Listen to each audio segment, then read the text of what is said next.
Well, as I said to Mr. Lavrov yesterday, I am half Irish and half Scottish. So the crimes of the Anglo-Saxons are nothing to do with me. And I was a member of the British Parliament over 5 decades, from the 1980s until last year, and I opposed whether my party was in government or in opposition, I opposed the attitudes and policies of all governments from Mrs. Thatcher onwards. So with that in mind, I should like to make clear that the hostility, visceral hostility evinced from London towards Moscow long predates President Putin. It long predates the Bolshevik Revolution.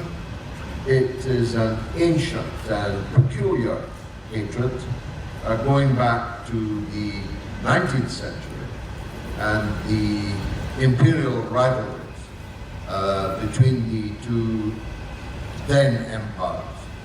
And so when you hear and read the British media fulminating against Putin, or those of us on this platform who will in tomorrow's London Times be described as ultra-nationalist, far-rightist Putin apologists, know that the same kind of note would have been struck in all of those former periods. It's any bad name that they can find for any particular era, but the motivation is the same. Now, the British, as you correctly said, once had an empire. Then when they lost the empire, they settled for being the brains of America, Greece to America's Rome. The old joke about the president's brain being missing, we were prepared, happy indeed, to be the brains of the American empire. Like Mussolini, who went around the world threatening people with Germany's army, Britain went around the world threatening people with America's army. But we now have the hitherto unprecedented situation where America's army doesn't want to be here. The Americans have got a brain, and they're using it rather more sensibly than we might have done. So we are up the Yangtze without a paddle. We no longer can rely on the United States. The Europeans in general are not, how shall I put this without being offensive to my French and other European colleagues, they are not up to scratch as a military adversary of Russia, still less of Russia and China together.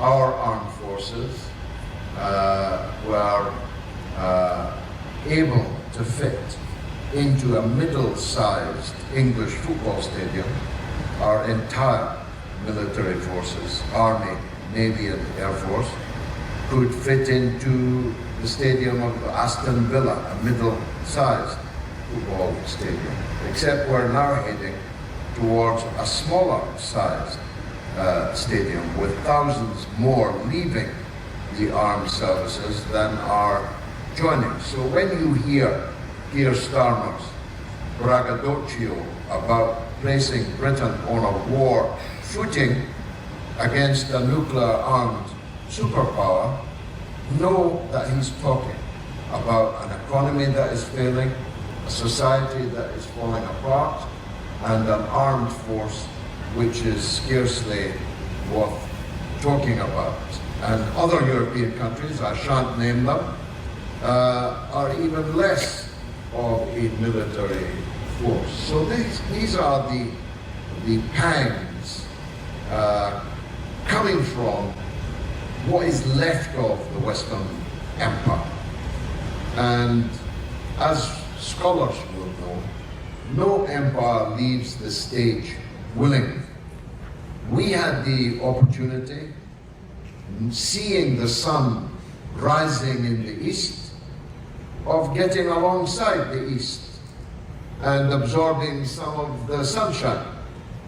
Instead, like King Canute, who famously went to the seaside and commanded the waves to stop, we are observing this rising sun and cursing it and denying it and turning our faces away from it. We should have gotten alongside the rising forces in the east, but we decided to do the opposite. And that's where we now are.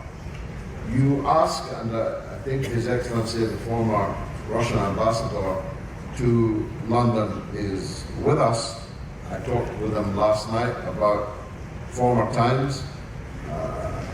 Ambassador Maysky, for example, was in Downing Street every evening for a drink with Mr. Churchill. Once upon a time, things were very different.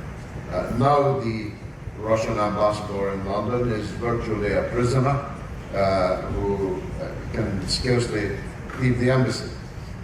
You ask if Britain's relations with Russia will improve. The quickest way of saying is, it is not until I'm Prime Minister.